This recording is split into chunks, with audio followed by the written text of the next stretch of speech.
Good morning. Good morning. Oh, how nice to see you all.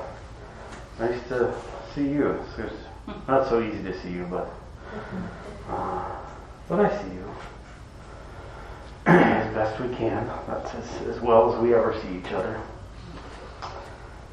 So I'm so grateful to be here. You know, we had an initiation ceremony last night. 13 people took the precepts here. Or we say received the precepts. So the cool thing is, the really exciting thing you do is someone gives you the opportunity to take up the ethics of this tradition as your path of living. It's a very beautiful choice, so I'm really grateful to have been a part of it. I'd like to particularly just acknowledge my gratitude to Katie Albright, our Chieftain, and Rosemary Taylor for putting a lot of work into making the ceremony very beautiful and coherent. And also to Fiona and Rosemary, who spent about 6 months sewing with people. Beautiful practice of sewing our ritual garments that symbolize our commitment. And of course, to all the initiates. Oh, how much gratitude that you are willing to just say, I'm going to make my life about being there for everyone. About living the possibility that we can all be free from suffering together. Very beautiful.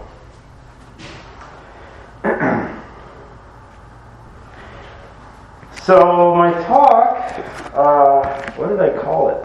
Sangha, Intimacy, Teachers, and Power. Oh my. Well, that's 4 words. So I'm going to base this on a couple sutras from the Pali Canon. I'm going to be teaching a class on Pali Canon text next year. That gets me excited. So this first sutra I'm going to read is just an exchange between Ananda and the Buddha. And Ananda was a person, he was, I think, a cousin of the Buddha, who basically devoted his entire adult life to caring for and supporting the Buddha. He was there constantly. You read through the sutras. He was there with the Buddha, understanding his teachings, memorizing his teachings, sharing his teachings, caring for him when he was ill, helping him when he had other difficulties. When the Buddha wanted to be in retreat and people wanted to bug him, Ananda would say, no, give the guy a break. It's a very sweet and beautiful relationship between these two people. But Ananda very much devoted to supporting his teacher. So I'll read this sutra, which I think for some of you will be quite familiar. Thus have I heard. On one occasion, the Blessed One was dwelling among the Shakyams, where there was a town of the Shakyams named Nagaraka. Then the Venerable Ananda approached the Blessed One, paid homage to him, sat down to one side and said, Venerable Sir, this is half of the spiritual life. Good friendship, good companionship, and good comradeship. The Buddha said, Not so, Ananda. Not so, Ananda. This is the entire spiritual life, Ananda. Good friendship, good companionship, good comradeship.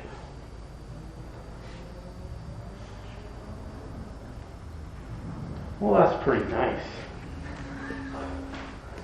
You you're like this icon of spiritual teaching, revered throughout the land, and someone who cares for you and is close to you says, geez, I think half of this whole thing is just good friendship. And you say, no way. It's the whole thing. It's the whole thing. What an affirmation of Ananda's mode of practice.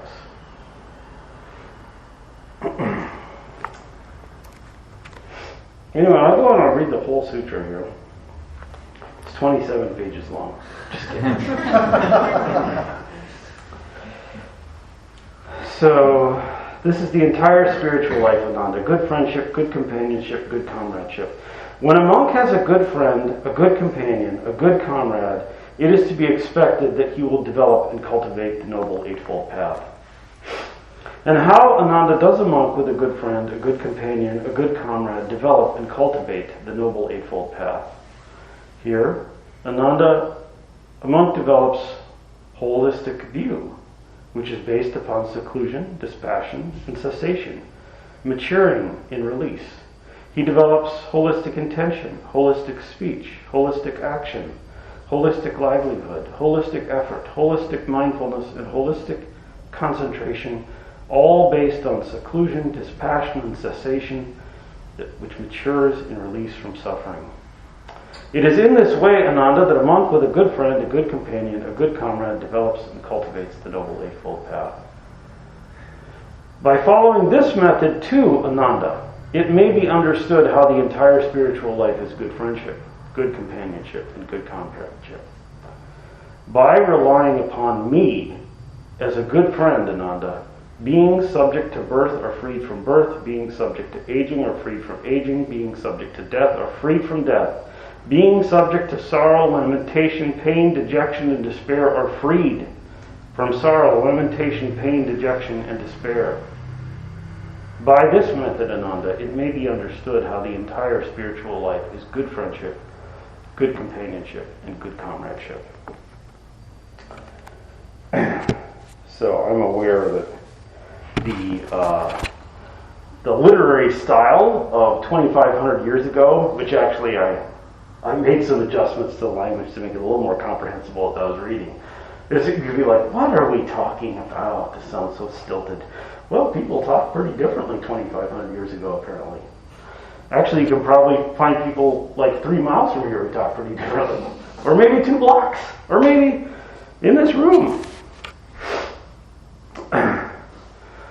So, this first paragraph is really just acknowledging the importance of relationship to the possibility that we can get free from suffering.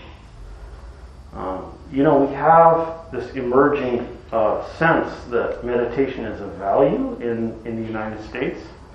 Lots of people want to meditate.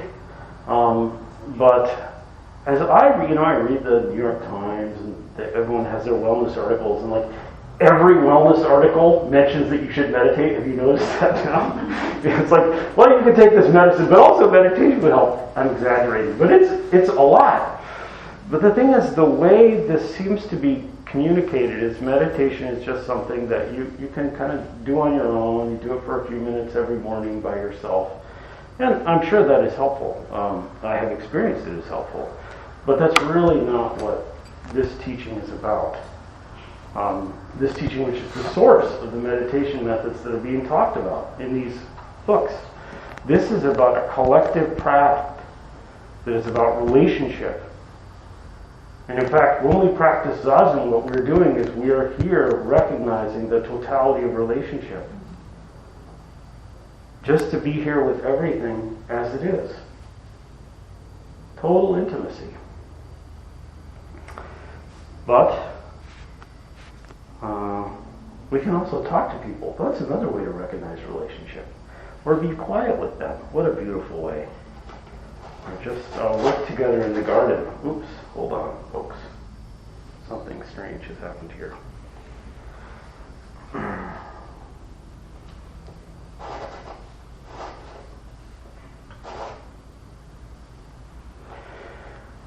Okay, so in the second paragraph, Buddha moves on, and he says, well, what do I mean when I say good friendship is the whole of the Noble Eightfold Path? And he says, I mean, what it means to be a good friend is that you have helped people understand, to paraphrase the Eightfold Path, you have helped people understand that they're suffering, you can do something about it, and the way to do something about it is to act ethically and practice meditation and train the mind. So, I think good friendship is a lot of things. I don't normally think good friendship means helping me develop the Eightfold Path. So this is where he goes, oh, I give you a little twist. You thought it was just hanging out with people and doing whatever you wanted to. I used to think it was like going to the bar every night. Turned out those good friends were good friends, but not good friends in the ultimate sense. people that I love, but ultimately, were they helping me be free from suffering? Or helping you be free from suffering? I'm not quite sure. Not that going to the bar is bad. You can go to the bar and help each other develop the Eightfold Path. I think that's possible. I will not be there with you. Because I'm a recovering alcoholic. It's just not a good spot for me. So anyway, so this is what it means. So one is like, invites you into the beauty of intimacy, paragraph 1. Paragraph 2 is like, well, what's this about? We can realize that friendship can be about getting free from suffering by cultivating the Eightfold Path. This does not mean that you need to go to all your friends and explain it to them, which is generally unpopular. But you can model it. You can model it. You can really be there for them when they speak. You can speak in a way that's true, kind, and timely. You can engage in activities that are conducive to diminishing suffering. Yeah. And you can find people who help you do that. You can find people who help you do that. I encourage that. It's good to have friends that are supporting you in really moving forward. Now, I don't want to get too extreme, though. I mean, there are times in life where you have to say, I'm not going to hang out with these people because they are really not helping me. You know? Going back to my mentioning I'm a recovering alcoholic, at one time I just called all my friends and I said, you probably won't see me for a few years, if ever again. Because it just is too dangerous for me to spend time with you because of the kind of things that we do together. And it was a very, very hard decision. And some of those people are really good friends and we're close again now. Some of them are dead, and some of them I don't know. But ultimately, that choice to recognize what are the safe boundaries and healthy boundaries for me was important. And although you may not have quite as extreme a circumstance, you can be like, you know what, this relationship isn't serving me. I'm going to spend less time in it. That's okay to do. You don't have to do it by judging people or feeling like you're getting rid of them or escaping them. You can just be like, I need to understand what actually supports me on the path. But we don't need to be extreme about this. You can also realize, I can be around some people where maybe it's not the perfect relationship, but I love them and somehow something good is happening here. Yeah, we have lots of relationships like that. It's good. So there's room for discernment. Room for discernment. Paragraph 3 expresses the part of this that no one ever mentions. So I hear people talk about the sutra. How many people knew something of this sutra before this talk? Not that many. Wow. So a lot of people will be like, the whole of the Noble Path is good friendship. It's very popular. But take it in. See, if you are not familiar with this, that's enough. But people don't mention that in the third paragraph of the sutras, Buddha says another way to understand this is, depending on me, your teacher, the Buddha, that's what a good friend is. I am your good friend because I am helping you attain release from suffering. Which sounds a little lofty, doesn't it? I think it'd be a little bit weird. I was like, him? Now, dependent on me, that's what a good friend is. I don't think that's a good idea. Don't go to your friends and do that. So the Buddha is very willing to say, I am powerful. He has no compunction about it. Whether you like that or not, it's very evident throughout the tradition. It is in dependence on me as an admirable friend that being subject to sorrow, pain, dejection, and despair are freed from sorrow, pain, dejection, and despair. Oh, wow. All right. So then we have the idea of taking refuge in the Buddha. We have icons of, this is Mahapajapati. But she's enlightened, so I'll take refuge in her. She's a good friend to me.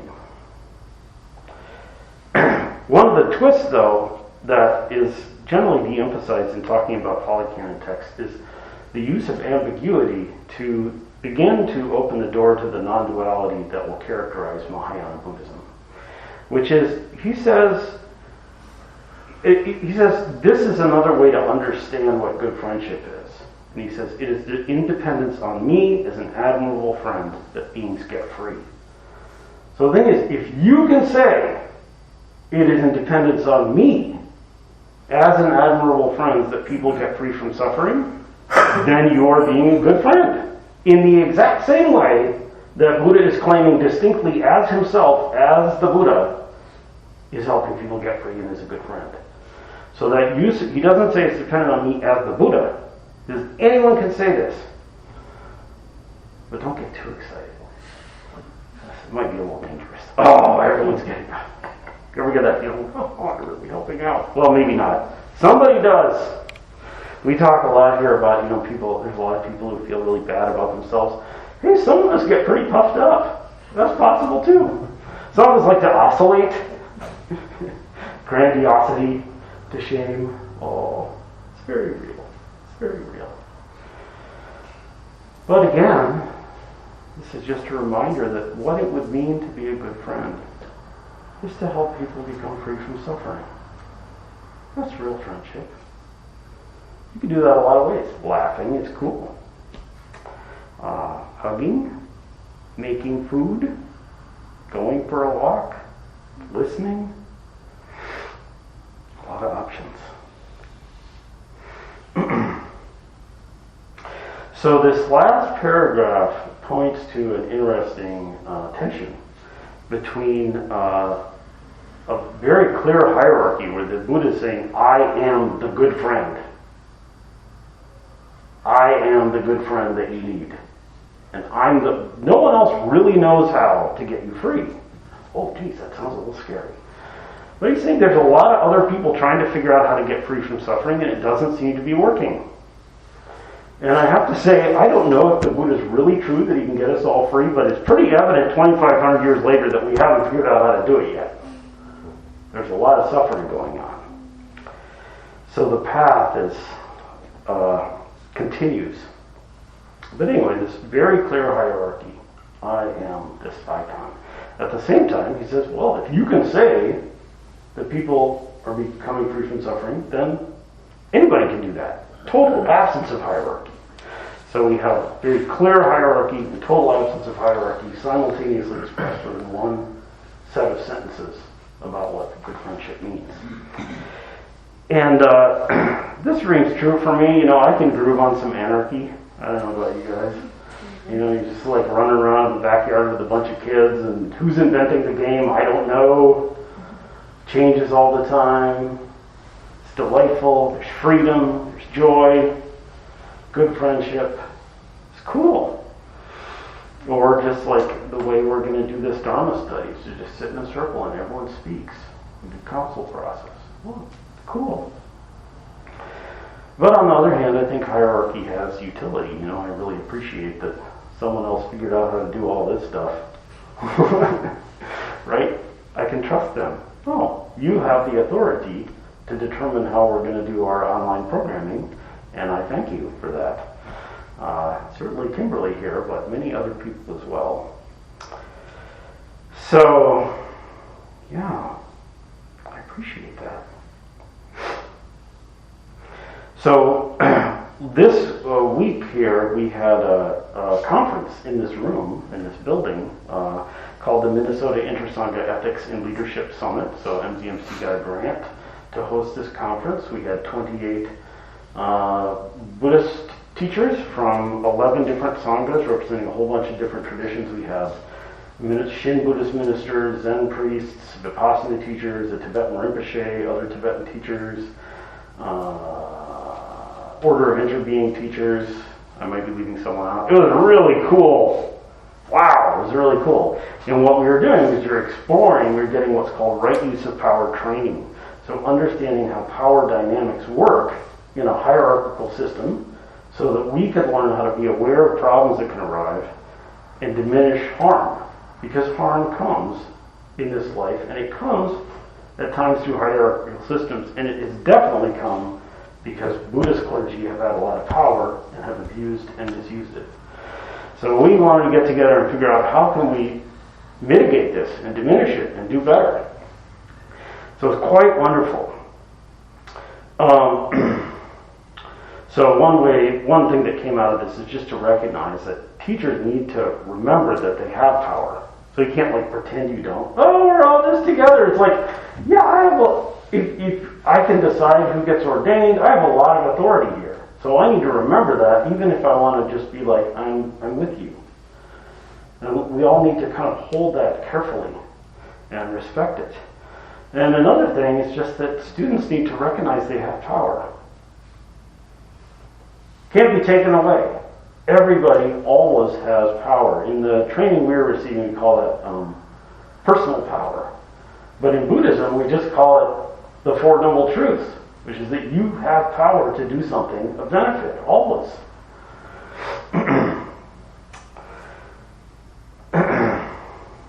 So, I'm just going to tell you a really off-color story to illustrate something about this. So one of the first things I ever read about Buddhism was a book by Sangha, who's a Korean teacher. And he used to teach with letters a lot, because it was, there weren't very many Zen teachers, so you had people all over, you didn't have Zoom, you had letters. Can you imagine that? Anyway, someone got really frustrated with the way he was teaching, and they said, F you, Sangha, but they didn't say F you. They said something else very similar. I'm sitting in this dharma seat, so I'm going to say F you. F you, Sangsan!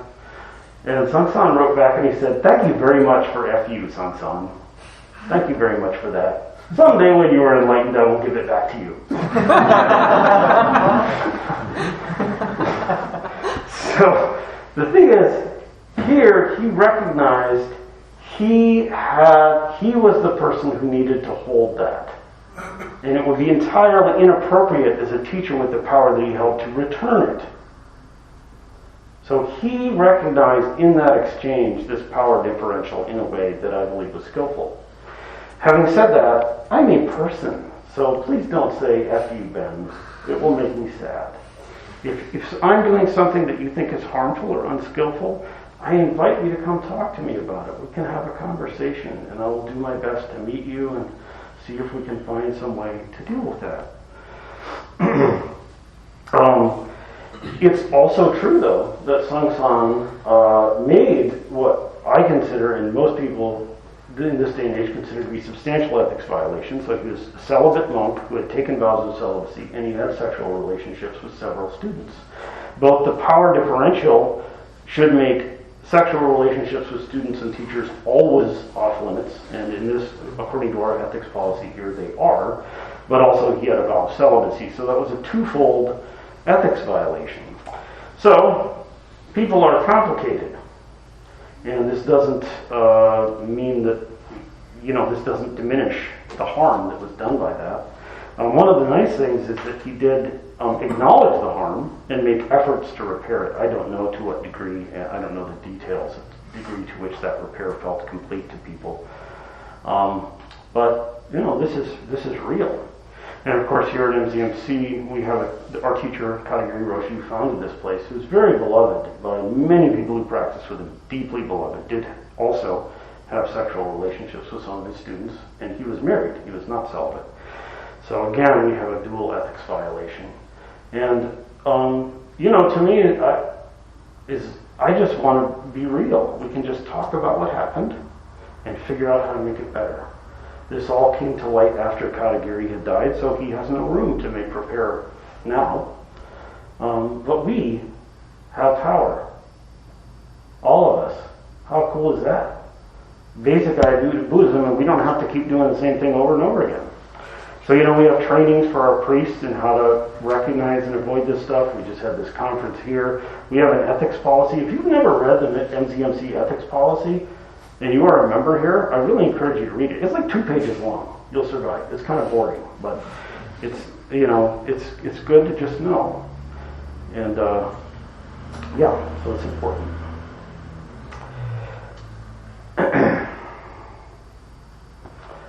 So, I'm just thinking about how good friendship is so valuable. Being close to people that support us in really realizing non-suffering. You know, you've had people like that in your life, right? How cool is that? So I actually want to pause and just give an opportunity to use your imaginative and visual capacity to take in that you already know something about good friendship pretty deeply, probably. Or some of you may feel like it's kind of shallow, but it's got to be in there somewhere. So I'm just going to invite you to let your eyes close.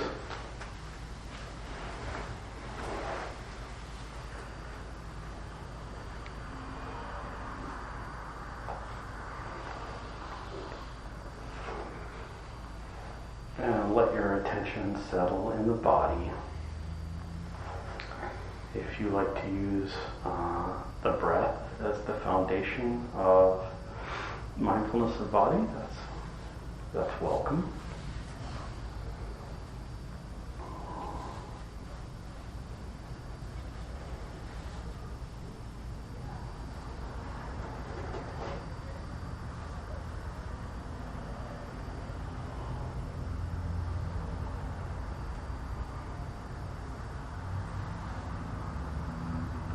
And I'm just going to encourage you to begin to think of an individual or a series of individuals who you feel have really supported and empowered you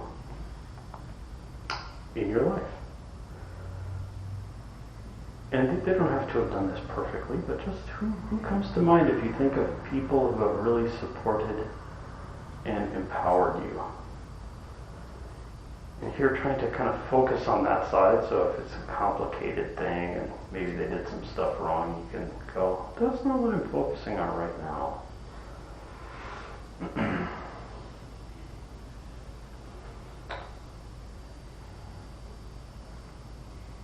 And as you do this, you can really access the full range of your imaginative capacity. So if it's possible to try and visualize them, so you're seeing some kind of mental image of them, that's great. It's not necessary. Some people visualization feels really hard. Or you could imagine the sound of them or things they have said to you that were supportive and empowering.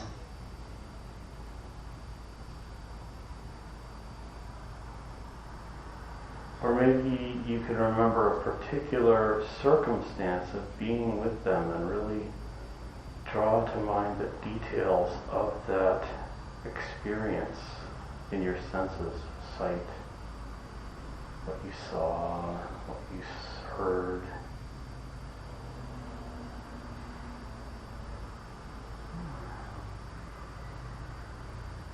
And really letting or evoking the feeling of being with this person when you feel supported and empowered by them. And it could be, they could all be hanging out together. So if you have a few people, it's just like you're all together. You're just letting in, remembering who they are, how it feels.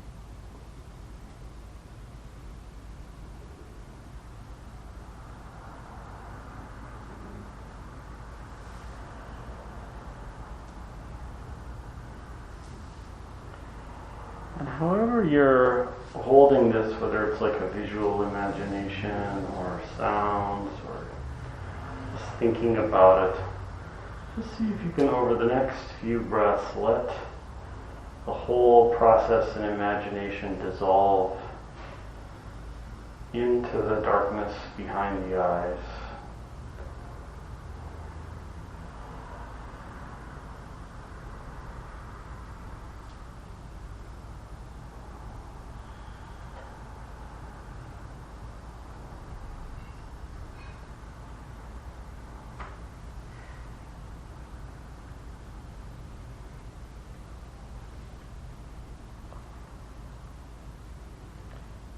Let the awareness again settle down in the breath and the body.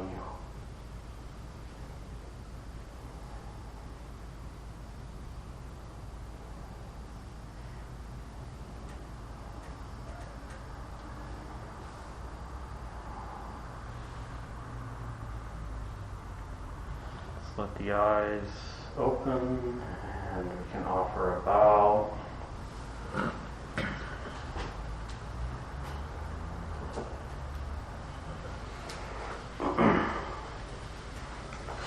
All right. Well, there's probably a lot of pretty wonderful people hanging out in here in the last 5 minutes. I would like to meet them all.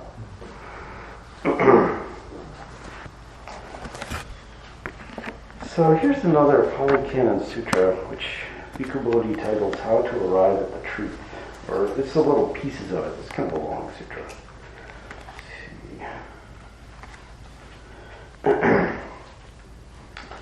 There's a little prologue here I can't resist reading. If a person has faith, the Buddha's talking to someone named Bharadvaja. If a person has faith, Bharadvaja, he preserves the truth when he says, my faith is thus. But he does not yet come to the definite conclusion, only this is true, anything else is wrong. So faith, he says, faith is great, and you have faith, and you're doing it well if you say, I have faith in this. If you say this is true because you have faith in it, you are making a mistake. That's a take on faith that may be different than ones that some of us are familiar with. Then he goes on to say, like, you don't want to get your idea of truth from if someone else approves of something, if you heard it through oral tradition, if it's through reasoned cogitation, if you've thought about it a lot. He's like, that's not the truth either. It doesn't leave you a lot of options. So then, it's just like, how do you arrive at the truth? That's the interlocutor asked the Buddha. How do you arrive at the truth? So he says the first step is to go and find a teacher. And he says, you go to him, or them, she, and investigate them in regard to 3 kinds of states. You investigate this teacher in regards to states based on greed, in regards to states based on aversion, and in regards to states based on delusion. Then you ask, are there in this teacher any states based on greed, such that with their mind obsessed by those states, they might say, I know something, when they don't know it. They might say, I see something, when they don't see it. Or they might urge others to act in a way that would lead to their harm and suffering for a long time. So, it might be hard to follow. Here's the point. If you want to find a teacher, the basis on which to find a teacher is you go, is this person appear to be motivated by greed, aversion, and delusion? And if they are not, then they're not a good, if they are, they're not a good teacher. So, guess what? Teachers who are really good at talking a lot, like me, I can talk all day.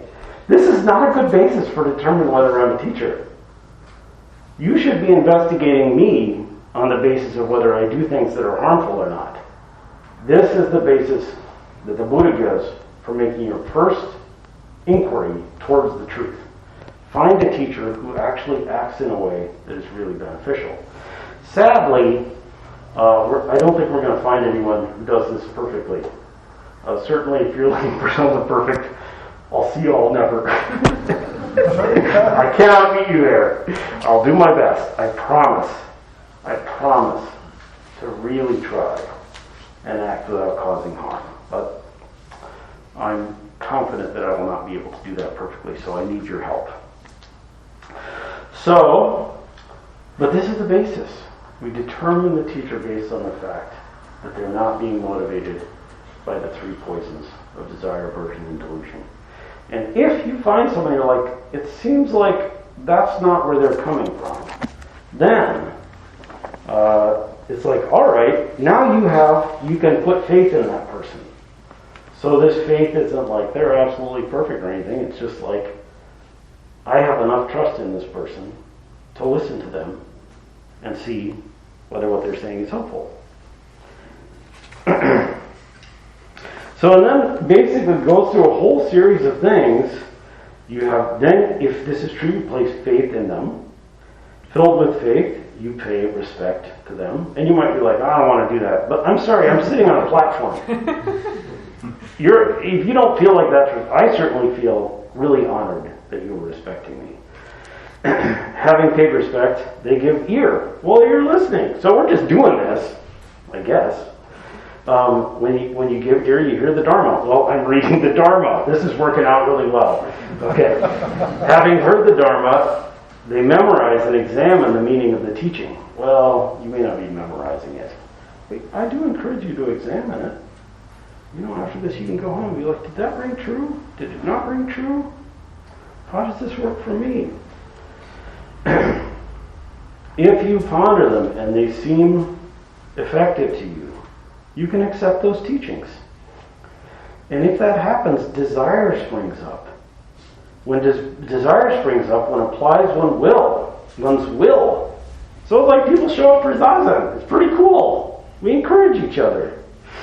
Having applied one's will, one strives resolutely. Oh my goodness. I might be kind of scared. I thought we were doing this like not striving. Well, I've been getting up at 5:05 every Tuesday and Thursday morning for 15 years, and I'll tell you what, I don't always want to get up at 5:05. It takes a little bit of energy. Then you don't have to do that. You get to pick what your striving is. But liberation is not really going to occur in this lifetime without some effort. I don't think so.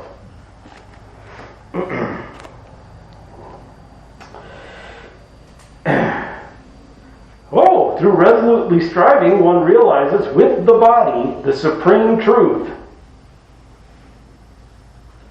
Wow! All right. That's how you discover the truth. Through striving and practice, in the body, you discover the truth. This is not something that you're going to figure out with your mind. It's not something that's going to be an escape from the here and now. It's going to be right here in this freaky little skin bag that we find what the Buddha calls truth. And I can't go too far into this, but basically the idea is what the truth means in Buddhism is freedom from suffering. To see the truth is to see this moment exactly as it is and be free from suffering. It's a different idea of truth than we have in the West. I think most Western cultural ideas. This is consistent throughout Buddhism. We're not seeing what's real, we're not seeing the truth, so we suffer, and it's possible for us in this body, in this moment, to see what is real and create freedom from suffering.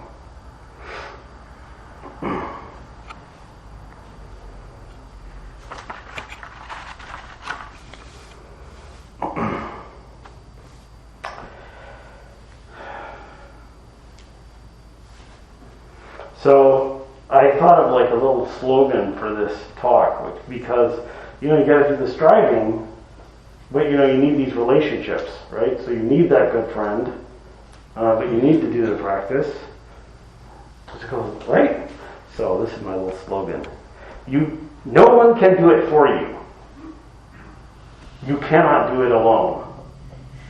No one can do it for you, and you cannot do it alone. So in the Dhammapada it says, all the effort must be made by you. Buddhas only show the way. Follow the path, practice meditation, go beyond the power of death. Wow. All right. It's like, at the same time, it's like this sutra is saying the whole path is good friendship, good companionship, good comradeship. The whole thing. Even as you make that effort. Ultimately, it is only relationship that's happening. So both are true. No one can do it for you. You can't do it alone. You certainly can't do it alone because aloneness is an illusion. The universe is showing up right now and creating the illusion that there's a me that's separate from you. Well, how about that, universe? Amazing. I could be like, oh, it's terrible. It's making me feel alienated. But I could just be like, wow, it's like this. Now it's like this. I'm really ornery. Wow, ornery Ben. I'm not ornery right now. Sometimes I'm ornery. Wow.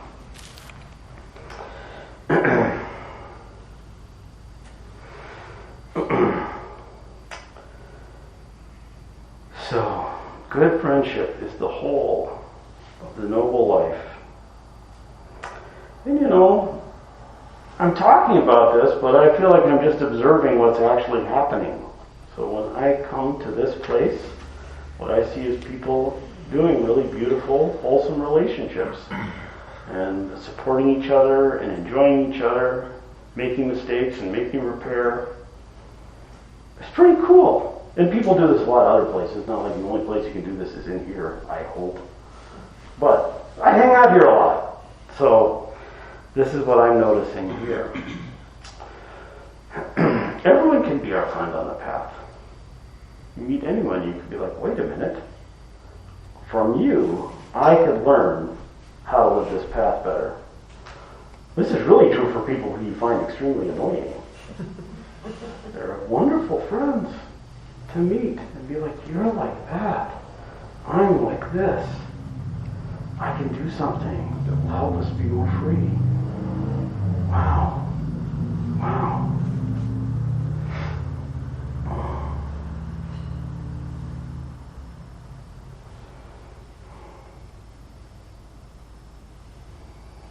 All right, well, thank you.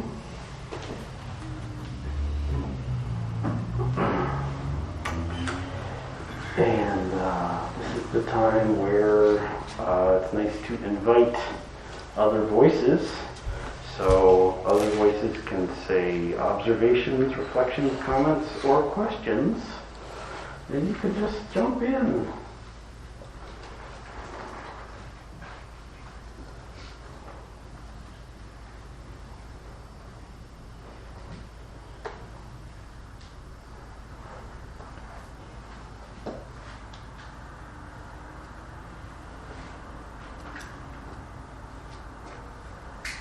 Jason. Thank you, Ben. Please use your... Okay, thank you, Ben. Thank you, Ben. You remind me of a recent conversations about ethics. In the conversation, I was trying to kind of bring in parallel ethics and karma. That question came up whether you can do ethical action without having been intentionally ethical in your kind of planning of the action. I was relating it to karma and wondering how you felt about those operating in that sort of reflective way. So I hope I'm understanding your question correctly, but can you do ethical action in relationship to an understanding of karma, even if you didn't plan to do it? So karma is momentary. So that means it doesn't matter, well, it doesn't matter, it has impact, but if I plan to do X and I do Y now, Y is where karma happens, or where I have karmic impact. And when I did X, that's when that had its own karmic impact. So each thing only momentarily has impact, according to karma theory.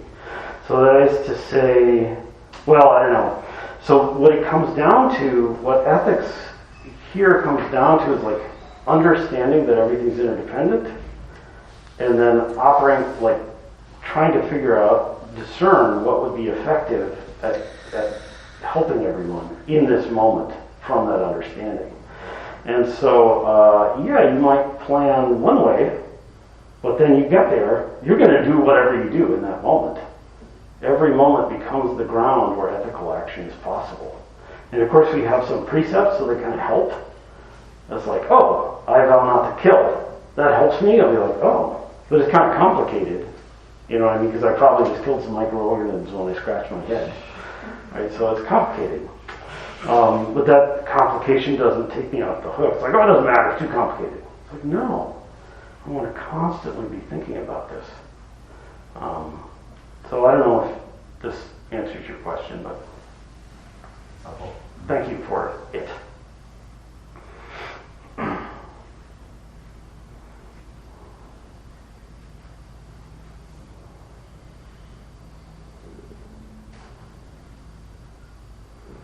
Any of you beautiful people connecting via Zoom like to bring your voice into this whole thing? Ben, this is Carrie. Hi, Carrie. Hi. Wondering what the name of the book is that you are reading from. Ah, yes. This is In the Buddha's Words. So this is a compilation of translated Pali Canon texts. This is the textbook we'll use for the Pali Canon class I'll be teaching early next year. And it's really quite good. It's really quite good. It's a tough read without any help, just because it's old literature, but I can recommend it for sure. Thank you. You betcha.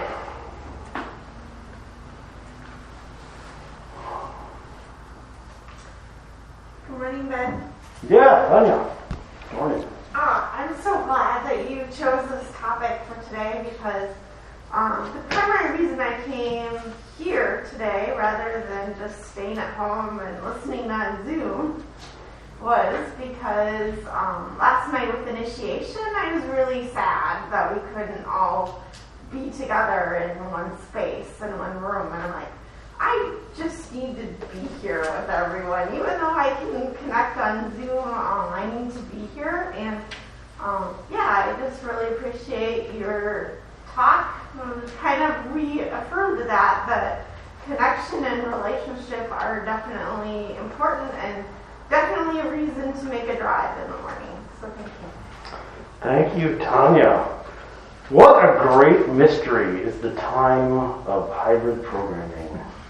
Online programming, in-person programming. I totally don't know what's going on. And what I can say is I have experienced profound, intimate connections in Zoom meetings with people many, many times. I've really been enjoying being able to connect both with people in a physical space, in person and online at the same time. It's really beautiful. And there is an ineffable power to having your body in the same room with the body of another person. It is in this body that we realize the truth. But I do want to say that there can be a subtle linguistic mistake when we're on Zoom. We say, we're still bodies. The point being, you're still bodies. No matter where you are. These sensations are the ground of our practice, the ground of our realization. And even though they may look a little different, and it certainly feels different, still bodies. Still bodies.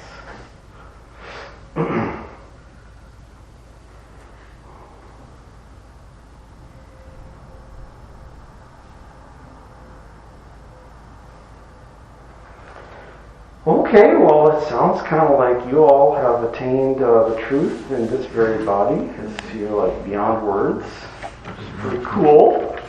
Someday I'm going to get beyond words. I'll just come up here on Sunday and just sit. And I'll just realize the vastness of the beauty of each moment unfolding. But till then, I appreciate your honoring me with your attention for the last 45 minutes or so. And I'll turn it over to Raymond. Thank you.